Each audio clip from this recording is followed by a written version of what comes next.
जिनके कलम से प्रत्याशी तय होते थे, जो लोग पार्टी की सारे ऑपरेशंस करते थे, वो आपकी पार्टी छोड़कर चले गए। आप लोग को एहसास था पहले से, या फिर ये सब कुछ बहुत ही खुफिया तरीके से हुआ? क्या हुआ ये? ब्रिजेश जी, देखिए, देशभक्तों का भी इतिहास होता है और गद्दारों का भी इतिहास होता है। महाराणा प्रताप जी का भी इतिहास है और जयचंद का भी इतिहास है। अब आपका चरित्र तय करता है कि आप जयचंद हैं या महाराणा प्रताप हैं। भारतीय जनता पार्टी ने को पता है कि वो लोकतांत्रिक तरीके से पंजाब के अंदर जीत नहीं सकते, तो उन्होंने back the door operation lotus launch किया और ऑपरेशन लोटस के तहत हमारे 7 सांसदों को तोड़ने का प्रयास किया और उसमें सफल भी रहे। मैं उनको मुबारकबाद देता हूं। मैं फख्र करता हूं अपने नेता अरविंद केजरीवाल पे और गर्व करता हूं अपनी पार्टी आम आदमी पार्टी पे कि उन्होंने अपने वैचारिक विचारों से कभी समझौता नहीं किया। अच्छा। अपने मूल्यों से समझौता नहीं किया। तो ये मित्तल को, गुप्ता को, साहनी को, पाठक को पार्टी में लाके उनको सांसद बना के, ये कौन सी विचारधारा का सम्मान केजरीवाल ने किया था? कौन है ये और इनका क्या इतिहास है आम आदमी पार्टी में? ब्रिजेश जी, मुझे एक बार कंप्लीट करने दीजिए, फिर उसके बाद जितने भी ऐसे कैसे आपने कहा कि बड़े वफादार लोगों को बनाया, तो मैंने पूछ लिया। आज इतना चिढ़ क्यों रहे हो आप? मैं वही कह रहा हूं कि हमने पूरे देश के अंदर जो भी विपक्षी लोग थे, वो भारतीय जनता पार्टी के ईडी और सीबीआई के सामने घुटने टेक दिए, भाजपा के सामने घुटने टेक दिए। हमारे नेता अरविंद केजरीवाल जी ने कभी घुटने नहीं टेके, नंबर 1। नंबर 2, मैं जितने आपके चैनल के माध्यम से हमारे जितने भी कार्यकर्ता हैं पूरे देश के कोने कोने में, सबको मैं यही कहना चाहता हूं कि ये वक्त बहुत ही नाजुक है।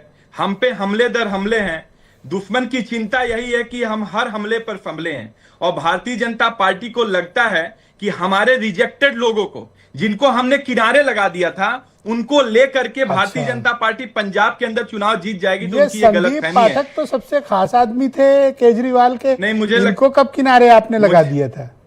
मुझे लगता है कि ब्रिजेश जी, आपको थोड़ा सा अपनी जानकारी दुरुस्त करने की आवश्यकता है कि संदीप पाठक को हमने कब का किनारे लगा दिया था। यही कारण है कि वह भारतीय जनता पार्टी में गए, नंबर 1। नंबर 2, पिछले 4 बीजेपी में इसलिए गए कि उनको मां भारती की सेवा करनी है, जो आप क्या नहीं कर पा रहे थे। अभी तक क्या कर रहे थे वो? किसी और की सेवा। अच्छा, एक बात मैं बोलूंगा अशोक जी, ब्रिजेश जी, बस मुझे अनइंटरप्टेड 1 मिनट दीजिएगा।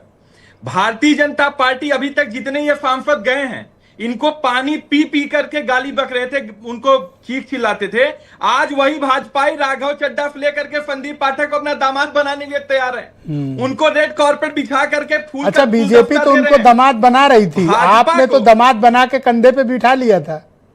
मैं कह रहा हूं, आप मुझे बताओ, आपने कहा तिवारी जी, कर दिया। तिवारी जी थोड़ा संयम रखें, सवाल सुनिए। लगा दिया तिवारी जी, सवाल सुनिए। उनको भाजपा तिवारी जी, सरकार को चलाना, आपकी बेचैनी में समझ। हरभजन सिंह का आपकी पार्टी में क्या योगदान था? लवली यूनिवर्सिटी वाले मित्तल का क्या योगदान था? वो कारोबारी विक्रम साहनी क्या कर रहे थे?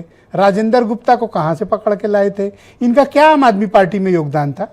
मैं कह रहा हूं कि अगर लोग ये आरोप लगा रहे हैं कि आपने कमर्शियल बेनिफिट्स के लिए इन सबको राज्यसभा की सदस्यता दी थी, आज उनको ज्यादा बेनिफिट मिला, चले गए, बुरा क्यों लग रहा है? संदीप पाठक कौन से कॉमर्शियल थे? राघव चड्ढा कौन से कॉमर्शियल थे? विक्रमजीत साहनी कौन से कॉमर्शियल थे? सच्चे वाला जी चलो हमारे साथ हैं, इन लोग कौन से कॉमर्शियल? हरभजन सिंह कौन से कॉमर्शियल थे? अब आपको पता ही नहीं, यही तो आपकी नादानी है। कितने में सौदा हुआ? ये जितने लोग भाजपा के अंदर गए, सौदा करके गए हैं, कितने में खरीदारी उनकी हुई? मुझे लगता है भाजपा के प्रवक्ता को यह बताना चाहिए। भाजपा का तो अतीत बताते, न जाने कितने पार्टियों को इन्होंने तोड़ा हुआ है। महाराष्ट्र से लेकर के असम तक ये तोड़ने का कार्य करते हैं। लेकिन पंजाब के अंदर 4 बर्फों में जो ब्रिजेश जी कार्य हुआ है, मुझे बस 30 सेकंड दीजिएगा। पंजाब के अंदर जो 4 बर्फों में काम हुआ है, पंजाब के अंदर 40 बर्फों में उतना कार्य नहीं हुआ था। हर एक क्षेत्र में कार्य हुआ है। अरे पंजाब में अपनी सरकार बचाओ। अब तो मुझे लगता है कि कहीं आपकी भाजपा वहां पे सांसदों तोड़ रही है। कहीं पंजाब की सरकार संकट में पड़ जाए, उसकी चिंता करो।